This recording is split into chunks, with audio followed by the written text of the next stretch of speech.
Happy to be back. Excited to share really something I kind of dug out of my folder. So if you guys have seen my office, like this folder is on my desk. This is all the notes from all the talks that I've given. So as you can see, it's fairly thick with stuff, and I just kind of went digging in there. I was like, well, okay, we haven't done this in a while. What can I pull out that, you know, kind of resonates with where we're at and what we're doing, and, you know, as we head into our busier months, where can we kind of refocus? And I think that's the key with anything is life happens, right? There's things that come up, there's things that happen, and oftentimes we just need to refocus. And that goes for all of us. You know, I'm in that same boat too. A lot of stuff going on, and it's really easy to lose sight of what it is that's actually going to lead to our success or what we deem successful. So I dug this out. I actually gave a portion of this talk to the top tech students a couple of weeks back or so. But as I thought through it, I'm like, shoot, I just gave like part of this, like, you know, and I was like, well, shoot. There's 4 or 5 things on here that I spoke about that I'm not doing, so more than likely it will still resonate. So, title of today's talk is "Lead Yourself Above All Else." So, as many of you know, and as many of you've heard, my favorite core value of the company, which is also one of my personal core values, is lead ourselves. Or lead yourself. And so I wanted to talk a little bit about that today. I'll be referencing a book by Kevin Eastman.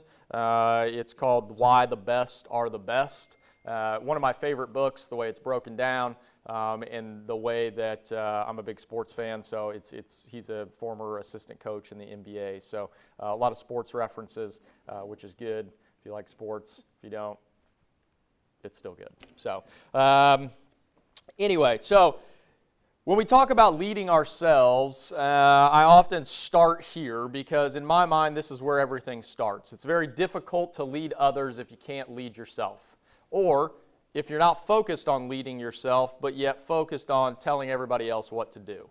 The job of a leader, the job of a manager is not to tell everybody else what to do. The job is to lead. The job is to set the example. The job is to continue to inspire your people to move forward. How do we do that? We do that by first setting the example. And the great thing about leading ourselves is it doesn't matter what your position is. As I look around today, we've got all kinds of positions here. We've got people that have been with us less than a month. We got people that have been with us for years. It doesn't matter what position you're in. All of leadership starts here. And when you figure that out, you will find yourself leading others, even though you may not have intended to. And that's the great thing about leadership, is that oftentimes it starts and you don't intend to lead anybody. But guess what? If you think back in your life, who have you ever followed? Well, you probably followed a person who can lead themselves. Think about the qualities that that person had. Think about the things that he or she did. Think about the things that he or she didn't do. That's what leading ourselves is all about. One of the key things that comes up when we talk about leading ourselves is intentionality. What are you intentional about? Think about that for a minute. Think about the things that you say you want to get better at, the things that you want to get good at. What are you intentional about that's going to lead to those things? Do they connect?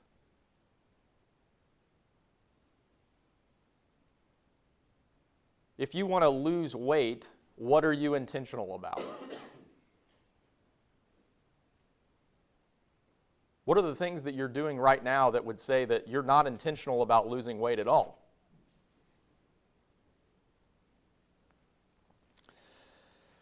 Brad Stevens has a quote in this book that says, "It's not about what you want, it's about what you do every day." You know, one of the things that I'm a big believer in is creating momentum in our lives. And we do this by how intentional we are about what we do. So if you want to create, and I'll talk about habits a little bit later, but if you want to create a habit, you've got to be intentional about it. You've got to want to do that day in and day out. And it doesn't have to be big.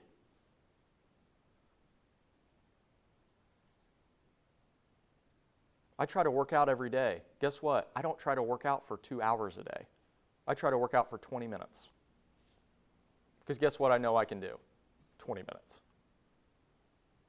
But what that creates is 20 minutes over 25 days, and 20 minutes over 50 days, and 20 minutes over 75 days.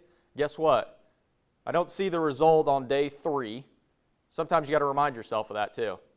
Who's ever done that? Started a new workout program, day 3, you're like, ooh, looking pretty good. Or things aren't going so swell. Dude, you're 2 days in. Gripes. If it was that easy, everyone would do it. It's not going to be. You're probably not going to see results for months. So get clear with that. Get okay with that. It's perfectly fine. You're not going to be great tomorrow. If you leave here with a goal of being intentional about something, guess what? Newsflash, you won't be good tomorrow, or next week, or next month. But what I can promise you is if you take a little something from today, put it into play today, and put it into play tomorrow, and the next day, and the next day, and the next day, you'll see results in 2 months.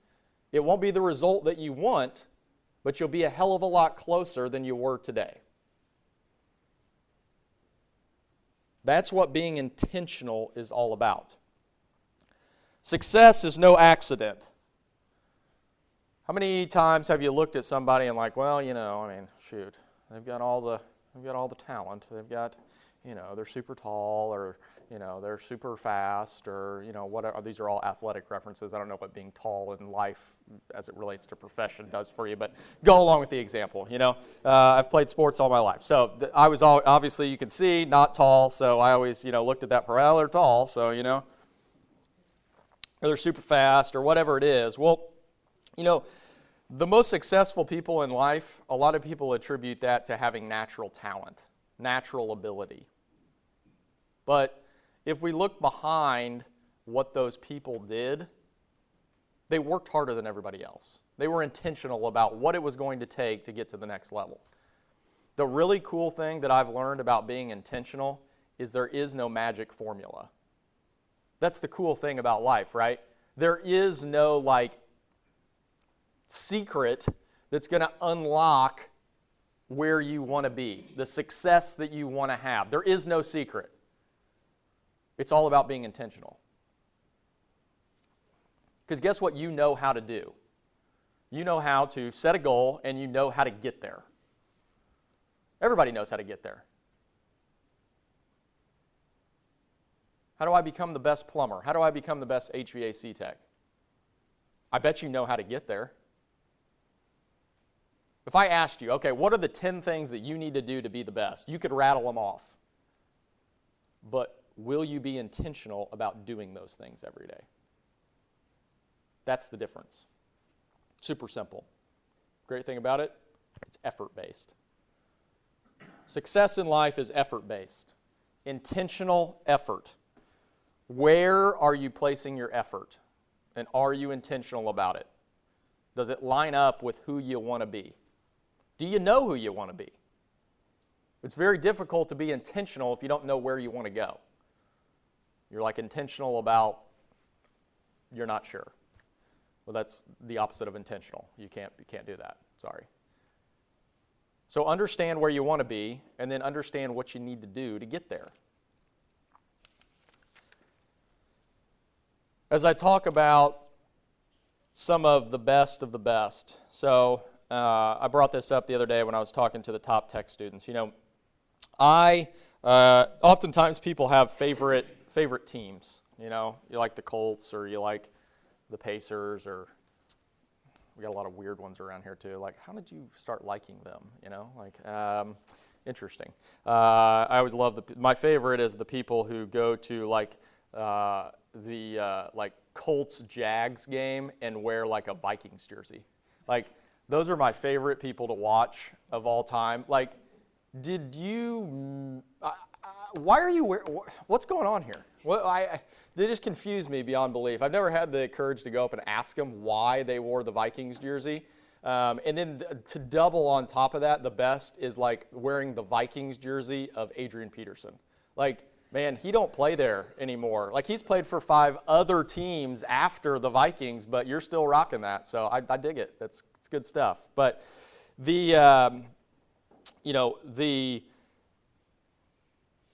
impetus behind where these athletes gain the strength and the courage to be who they are. I don't know if any of you have seen there's a documentary, I think it was produced by Facebook, on Tom Brady, and it came out a few years ago.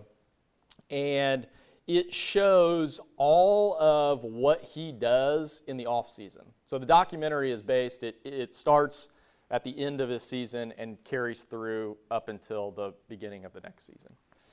And like, my wife teases me about like liking this stuff, but like I could watch that stuff all day. And just watching him, a guy who I think at the time of this filming had maybe won like 4, maybe 5 Super Bowls. I can't remember the exact number, but to watch his level of preparation was insanity. I mean, it literally, like, why are you doing all of this stuff? You're already really, really good. Like, you don't need to do all this stuff. And yet, he had a plan each and every day. And you can only imagine a guy like that who's got probably, well, it shows in the documentary all the commitments that he has.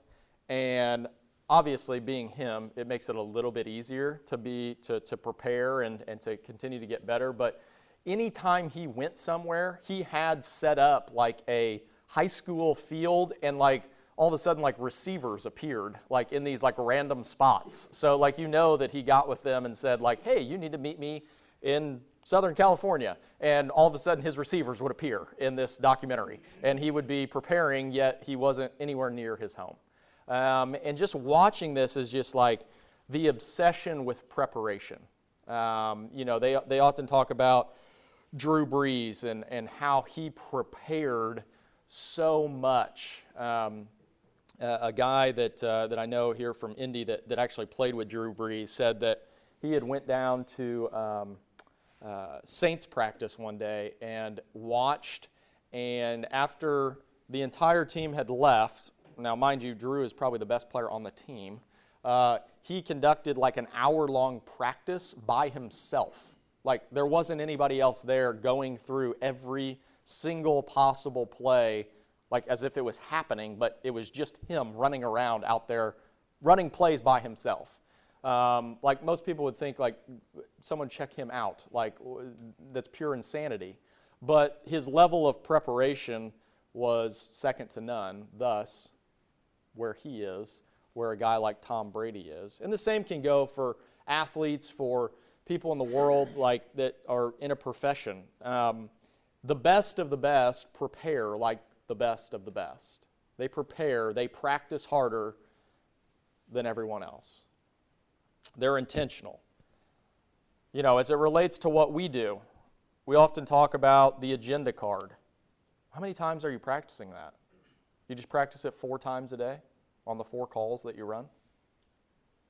Guess what I can tell you? It's going to take a long time for you to get really, really good. But the person who practices 4 times during the day and then goes home and practices 4 more times, guess what they're going to do?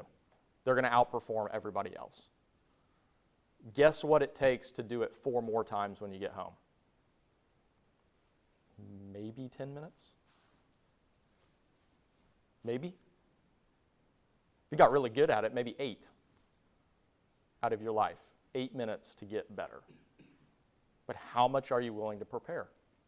How much? You know that is a critical step to being successful. But are you willing to do it? I don't know. But that's what it's about. You know, if you want to be the best sales guy, we oftentimes hear podcasts and different stuff like that about these guys just doing extreme things. Like first thing I always hear, it's almost comical. I say it to get the reaction, is you say the number and then, and then literally a litany of, I almost have them memorized, all the excuses that come out of, market, this, that, or the other. It's like, my guess is that he just prepares and is committed to being better than what you can even fathom. It's true. Because my guess is that if I put you in that market, with those conditions, with those leads, with that, and your lack of preparation, he's still going to outdo you all day, every day.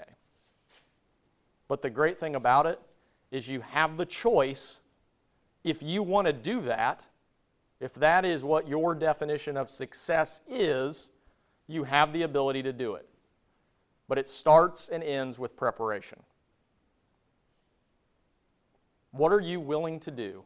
How much are you willing to practice in order to be the best?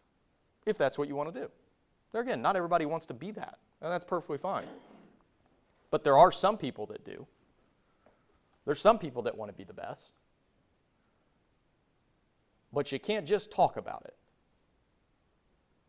That won't get you a whole lot of things. Usually that gets you making excuses as to why you're not there.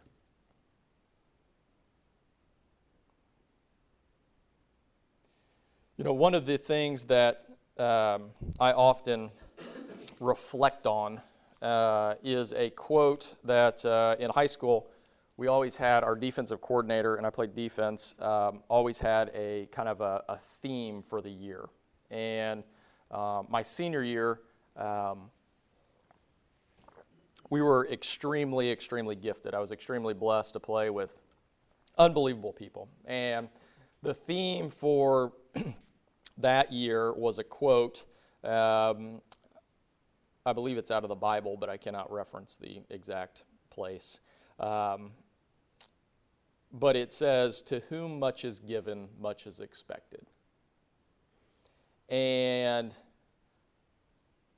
you know, I graduated from high school, I guess this May, 16 years ago. But I still remember that quote. I still play it through my head almost every day. Because at the end of the day, that quote, what it does for me is holds me accountable. We are all, in very unique ways, blessed. There are many people who don't have an ounce of the blessings that we have here in life. You had the ability to come here today, drive a vehicle, wake up in a house, probably, I don't know if you needed heat, probably not, window open, but put on clothes, come here, you've got a job, we're all working at a great place. We have all of these blessings. And for me, accountability means that we have to do something with them.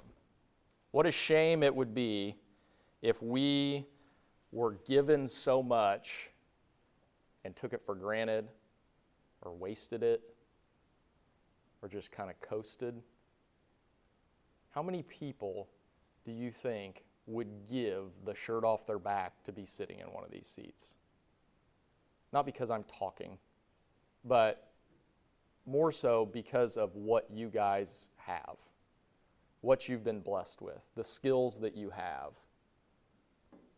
the things that have happened in the past that are good fortune, or, wow, I got really lucky there. We can all point to those times. Even things where we may think that we made our own luck.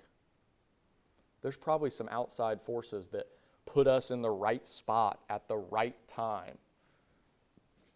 You know, as I reflect on my high school football days, like, what a blessing the fact that there were, I think we had 28 seniors on our team. We were all born in the same year. Not to mention, someone randomly decided that the school year should end in June, or whatever the cutoff date is, put a cutoff date in the middle of the year, and we all 28 of us happened to fall within that cutoff date. I didn't do anything special to get there. I was just given that opportunity. But we're all given an opportunity each day.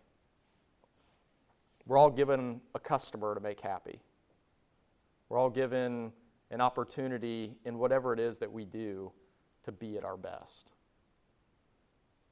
When you start looking at the success you want to achieve as an obligation, things start to really get clear.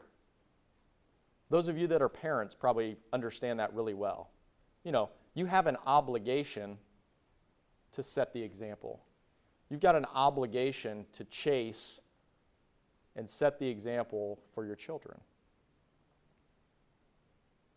Those of you who don't have kids, well, you'll understand that piece. And you may already understand that before you have kids, and that's fine too.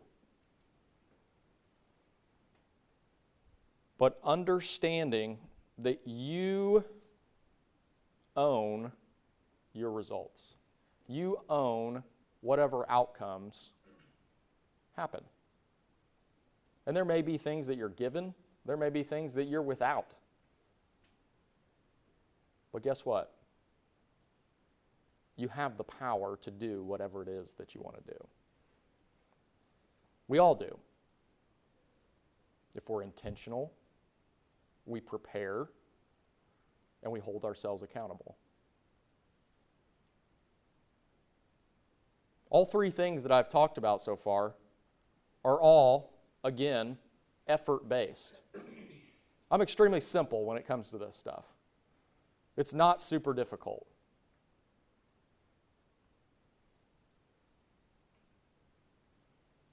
If it was, well, I wouldn't be standing here. It's super simple. The first message that I tell all of our top tech students, when this thing gets complicated, you've gone off course. It's super, super simple. But you have to make the choice to move forward. Sometimes you'll never make the choice. Then it becomes complicated. Because then we're reaching and grasping for anything and everything we can to make an excuse as to why we're not where we wanted to be. But when you take and hold yourself accountable, it becomes very simple. I either did or I didn't. I either practiced or I didn't. I was either intentional or I wasn't. That's all. Super simple.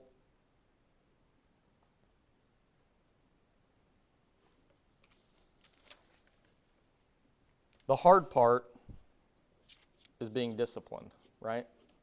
It's continuing to do it today, tomorrow, and for the next 30, 100 days.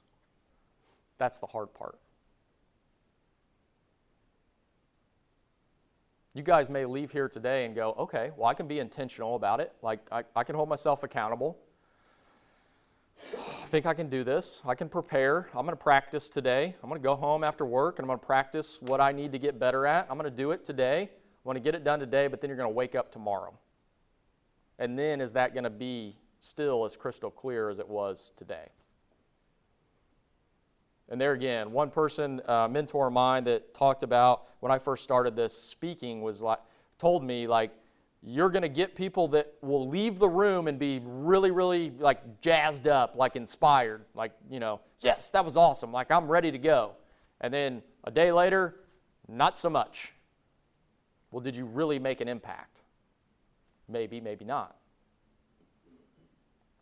So my job today is to really emphasize, how do you get disciplined? How do you get intentional about what it is that you need to continue to advance, to continue to chase whatever it is that you want to chase?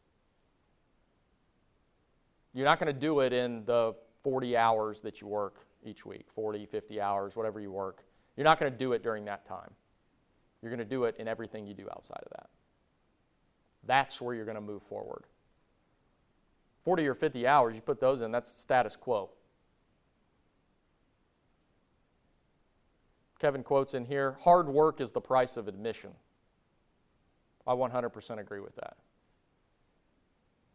Everybody's working hard. Yeah, there's some that aren't. Well, I mean, you've already done past them. But what are you doing? What are you being intentional about outside of whatever it is that you're doing on a daily basis? That's where the rubber meets the road. And a lot of that outside work, unfortunately, is done when no one's looking. No one's going to pat you on the back for the extra work that you put in. No one's going to pat you on the back for the extra book that you read in the morning. No one's going to pat you on the back for the practice that you did on your agenda card after work. No one.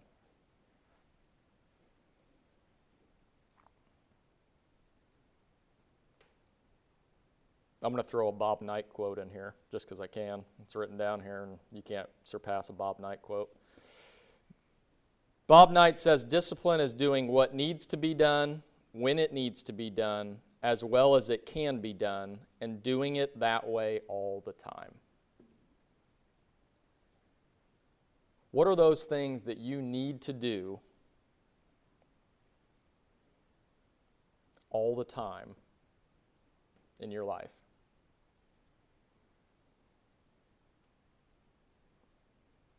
You could probably list them out. That's the first step in being intentional. But are you willing to do those if there is no immediate reward? That's the hard thing about discipline, right? Because as I said at the beginning, if you're on a weight loss journey or getting better in shape, like you're not going to notice any sort of difference for probably the first 3 months. Just accept that. But are you willing to push through that? Are you willing to delay the reward?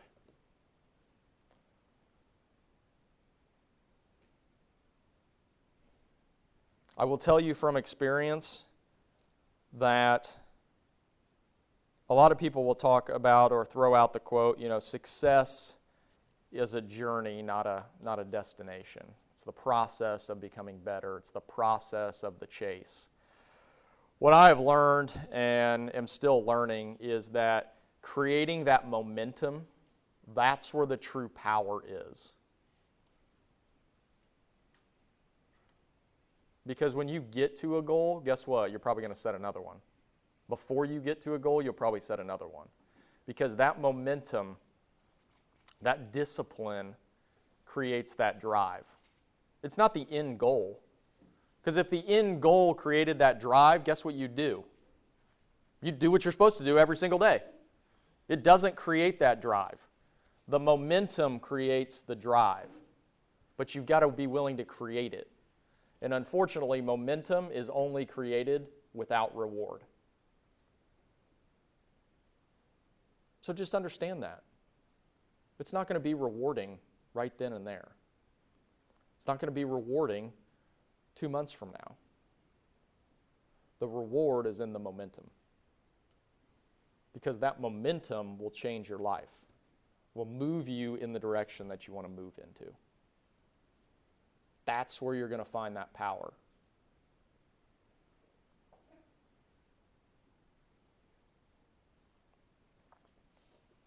We talk a lot about discipline and how it relates to discomfort. You guys have probably all heard me say, get comfortable with being uncomfortable. Well, why is that? Well, that comes from the discipline, right? Because the discomfort is in doing something you know you need to do, but it's uncomfortable. It's not what you'd really want to do. You'd really rather hit the snooze. And the cool thing is, I always get a kick out of this. The people that, you know what, it's not a morning person. Who is? Who is? No one. They made the choice to get up, put their feet on the floor, and get after it. No one is a morning person. No one gets out of a sleep, out of a comfortable bed and says, yippee. No, everyone wants to roll over and go back to sleep. I did this morning. I rolled over and go, God, Jesus, that's annoying. But you get out of bed because you know that's what you need to do. I'm not a morning person. Next time someone says that to you, say, yeah, neither am I, but I got up early this morning. You just do it. And the great thing about success is everything that is going to lead to your success is going to be you just do it. Because I'm very clear on where I want to be. There's nothing difficult about this. It's all very, very simple. The hard part is continuing to do it. The hard part is the discipline. No one's a morning person. Remember that. If you don't remember anything else, no one's a morning person. Everybody's thinking shit, I got up early, but I didn't really want to. Yeah. No joke. No one did. I'd still be sleeping right now, maybe.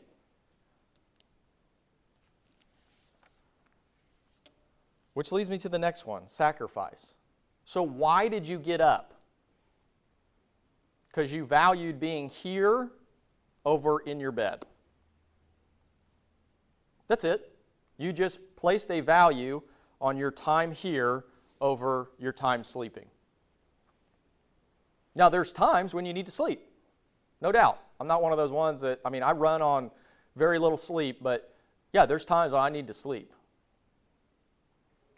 You got to rest. But what are you willing to sacrifice? Because being uncomfortable means that you're going to most likely sacrifice something that's comfortable. Because it's a hell of a lot more comfortable to go home and kick on Netflix than to practice what you need to practice or read a book. We all make those choices. That's simple stuff. I'll probably do it this weekend. I'll watch some stupid show rather than do something that could move me closer to where I want to be.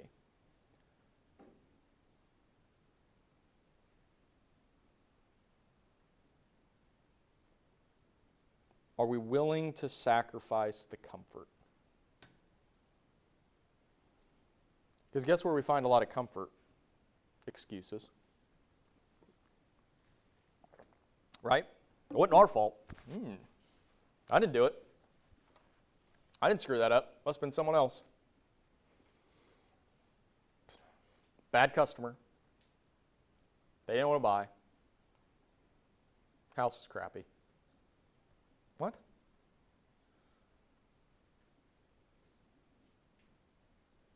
The discomfort is most likely going to come when you accept that everything that happens to you, you have a responsibility to learn from it. You have a responsibility to grow. Are there going to be bad things that happen in life? 100%. I am not here to tell you that everything that happens for a reason.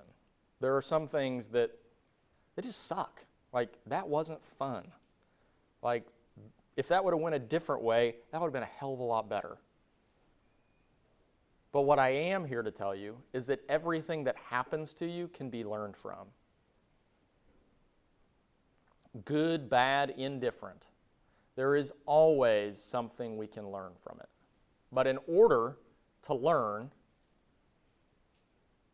you have to be willing to be uncomfortable. Because it is very, very uncomfortable to take responsibility for something that really seems kind of out of your control, right? All the time. Like, yeah, are you going to walk into a customer's house and they're going to be totally disengaged in what you're doing? Would it be super easy to just blame them? Yeah, 99% of people would blame them. And guess what? Your manager would probably say, well, hey, you're going to have one every once in a while, right? But what if you could learn from that? What if you could sacrifice the comfort in saying, hey, that's going to happen? What if you could sacrifice that comfort and say, well, what could I learn from that? What are things that I could do once I realize that customer's disengaged? Okay, well, this is a prime opportunity to maybe practice something to see if I can pull the customer back. Or are you just going to give up? You're just going to shut it down and say, you know what, it'd be super comfortable. I'm actually kind of glad they're not talking to me. I'm just going to go do my thing and we'll just roll on out of here. And if anybody asks me why this one wasn't successful, well, you know, it's just one of those calls. Right? Are we expecting to achieve success on every call? No, you're not going to. But what we can learn from every call, and if you learn from every call, guess what's going to happen to your success rate? It's going to skyrocket. If you can come out of every call and go, you know what, and this sounds bad, and don't take it like this, you know what, my lack of success was my fault. That was mine. And it's not your fault as you did something wrong. You're taking ownership for learning something. What did I learn from that? What can I use on my next one that's going to help me? You know, you get a customer on the phone and it didn't go so hot. You know what? It's not ooh, they were having a bad day. It's, what could I have done to really brighten their day? Or where could I have taken this in a different direction to get that call booked? Whatever it is that you do, the minute that you start taking responsibility, sacrifice that just desire to be comfortable. Trust me, we all do it. And guess what? It's okay to still, oh, that customer really sucked. Like, I didn't really like that at all. Like, it's okay to vent, but then you got to learn. Venting is normal. We're all going to vent. That's what we do, that we're human. But it's when we rely on venting to solve all our problems, we don't get anything solved. Because all we're doing is walking into the next opportunity and going, looking for any excuse we can not to be successful. Because that's a hell of a lot easier than really trying to be successful. It's going to be uncomfortable, let me tell you. It's not all roses on the path to wherever it is that you want to go. It's most likely not going to be roses most of the time. But where you find the roses is when you learn. I've never, if you really want to be happy, all the time, people will accuse me of being happy a lot. When you take complete ownership, it sounds uncomfortable. It is the most happy thing you can do in your entire life. You can't be in a bad mood. Because anything that appears bad that happens to you, when you take complete ownership and you know what, I probably could have done something a little bit different. Even when you know that it was someone who did something that has put you in this frame of mind that makes you want to strangle them. Well, I probably didn't explain that well enough. I could probably do better there. Okay, well, I'll do that next time. I'm telling you, if there's a key to happiness, it's taking complete ownership. Try to do that with your spouse. That's when it gets challenging. Trust me. Try that at home. But guess what? Your communication with your spouse gets a hell of a lot better. It does. Trust me. I'm a practitioner. I'm practicing. Emphasis on practicing. And don't ask my wife. She says I'm terrible at it. So I'm getting better every day. Every day. Habits. We talked a little bit about preparation. We talked about discipline. Now, when we talk about doing that, when we talk about doing what it is that you need to do to be successful over a long period of time, guess what? It's boring. It's boring. Success is extremely boring. If you're on your way to it and it's not boring, you're probably not doing the little things that's going to get you to where you want to be. The more boring it can be, the better. Because guess what's boring? Doing all of the little things that you need to do to be successful. I mean, that doesn't mean life has to be boring. Don't get me wrong. I'm also accused of being very boring. My wife will vouch for that one as well. But when it comes to the things that you need to do day in and day out, waking up early, going to work out, reading a book, all of those things, fairly boring. No surprise there. They're going to be boring. But again, where you're going to find that momentum, where it's going to become unboring, is when you do it for the 50th time, when you do it for the 100th time in a row. That's when it gets exciting. But you got to create that momentum. You create it through the habits that you keep. Think about all the habits that you have in your life. Think about all the habits that you need to stop. What are those things that trigger you? What are those things that you have a habit of doing this, or you have a habit of doing this when it happens?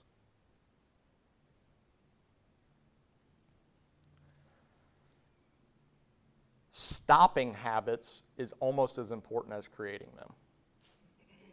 Because a lot of the times, the current habits that you have will always prevent you from creating better ones.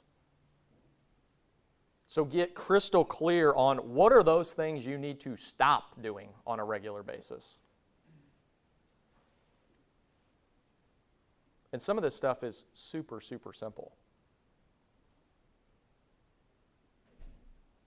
Like if you want to, this is an easy one. A lot of you guys are out on the road. Like if you wanted to eat healthier, what would be something you would need to start and stop doing? Maybe bring your lunch? Because that would help you stop. It's going to be very, very difficult to eat right on the go. Agreed? You can't do it. You can try. Good luck. It's not going to work. So what if you stopped eating out and started packing your lunch? My guess is if you did that enough days in a row, packing your lunch in the morning wouldn't be like another thing you had to do, or how am I going to squeeze this in? It would become just part of your routine. Like a lot of people ask me how I get up so early. Well, I've been doing it for like 4 years. It wasn't easy the first time. It wasn't easy this morning. It's never easy. But I know that's a habit that I have to keep. That's what gets me out of bed. Keeping that streak alive. Keeping that momentum. It's never going to be easy. I know that. I'm okay with that. A lot of the habits that you create aren't going to be easy. If they were, then I don't know that it would be a habit. There's some that are easier than others, but more times than not, you're going to find that they become easier as you create that momentum.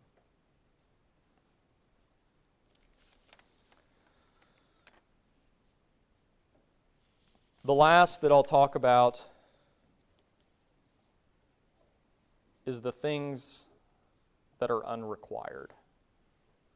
So as I talked about earlier, and I talked about Tom Brady, Drew Brees, guys like that, they're willing to do the unrequired, right? No one was making Brees stay after practice. No one's making Tom do the things that he does in the off season. No one. Like, they've both achieved success beyond, two of the most successful at what they do ever. So no one's forcing them to continue to do it. In fact, if they wanted just to stop, they could stop and still be the most successful that they wanted to be. However, they keep doing it. Fall in love with the monotony and fall in love with what is unrequired. Think about all the things that are required for you to be a success at what you do.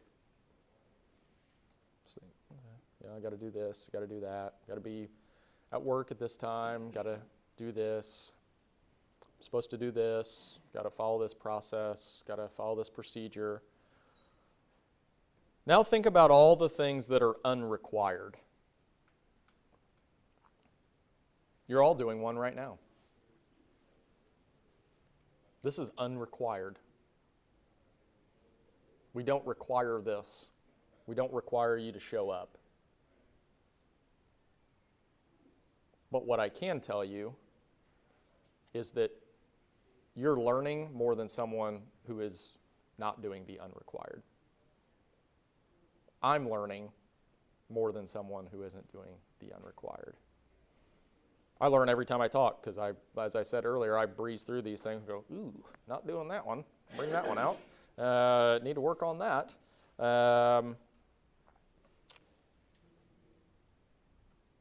The separator between success and those that will kind of meander through life is doing what is unrequired.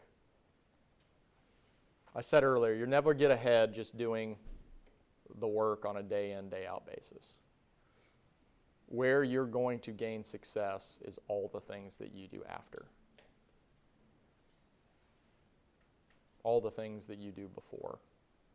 All the things that you do outside of what is required.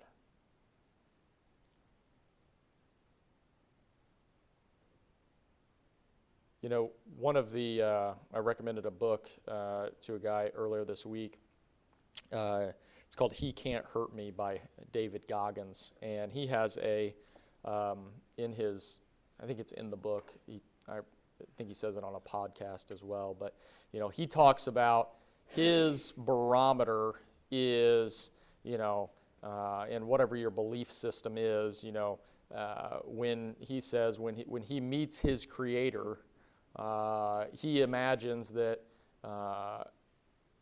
if he is all-knowing, that he'll have a checklist, basically. Like when you meet your maker, he'll say, okay, yeah, I saw, I created you to do this and this and this and this. And he says his goal is to get there and go and have his creator go, oh, I didn't expect you to do that. Ooh, God, you accomplished all of that? Like, I didn't have that mapped out for you. And so I oftentimes think about that of, where is my potential? What does that look like? So oftentimes we gauge our potential off what others do, right? Especially in this industry, it seems like. Like, well, what can a plumber do in a week's time? What can a sales guy do in a week's time? And we judge our potential off of that. The best part about potential is that we don't have to judge it off somebody else. We get to set that bar. You get to set the bar on your potential. And guess what? It can be whatever it is that you want it to be. And the more unrequired stuff you do, the higher you raise your potential.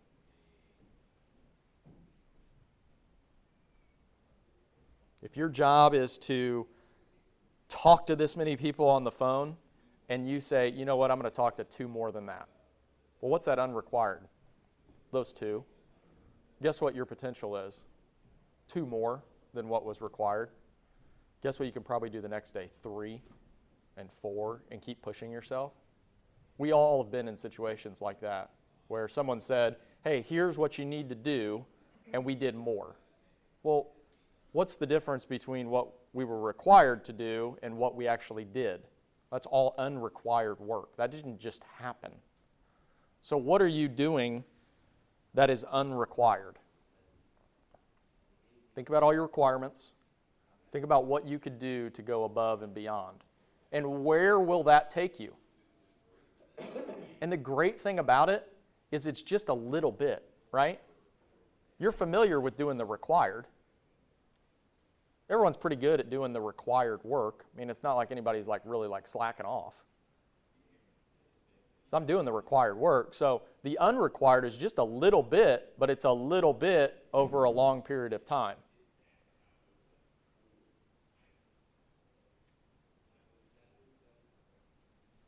You know, as it relates to calls, well, if you're required to make 8, I'm totally making these things up. If you're required to make 8 and you make 9, but you make 9 every single day, you're going to make a hell of a lot more calls than you were required to make, and it really didn't take that much effort. And so what I would challenge you to do is really look for those areas in your life where you can just do a little bit extra. You don't need to transform your life in a day. It's not going to happen. And guess what? You're not going to be able to keep that up over a long period of time. But what you can do is look for these little pockets of area where you can do a little bit more. Just a little bit more effort. But you can do it over an extended period of time. When you can do it over an extended period of time, what you're going to see is you're going to see your success skyrocket. It's going to move exponentially. Because you're going to continue to push that unrequired. Because that little bit extra that you do, well, it's not too difficult. Like trying to do double what you did yesterday, difficult. You know, more than likely you're going to come up potentially a little bit short on that. But if the requirement is simply just a little bit more, just a little bit extra, you're going to get there. And then when you start to get there every day, day after day after day after day, guess what? You're going to see improvement. I said at the beginning, improvement, success is not going to happen overnight. No one is an overnight success. It is years and years of preparation, being intentional, holding yourself accountable, being disciplined, sacrificing that comfort, getting out of your comfort zone, creating the habits that you need, and then just being willing to do what's unrequired. Make a list today of all the things that are unrequired of you to fulfill your daily duty. What's unrequired? What's unrequired of you as a parent?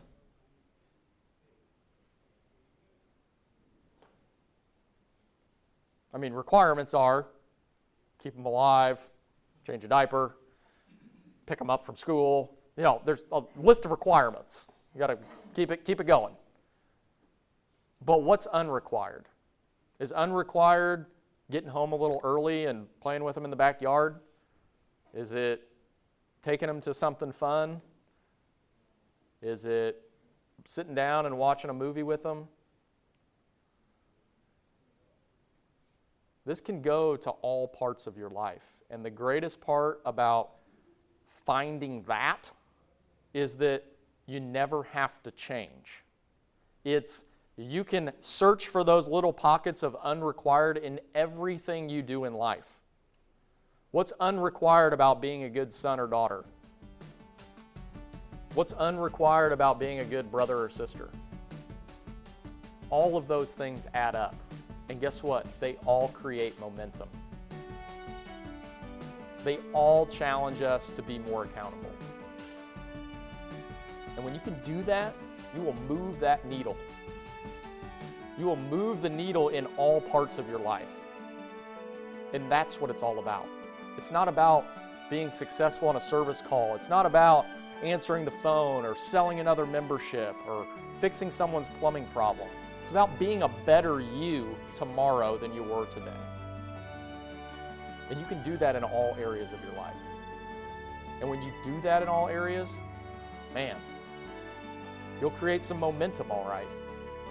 You will be a bumbling, stumbling block of just momentum that is people want to follow. Talk about leadership. You get that unrequired piece going, you get those habits going, people are going to want to follow you. What's he doing? What's she doing? Damn, they're having a lot of success. They're good. They're going to want to follow you. Leadership, again, super simple. Just got to be willing to do that little bit extra.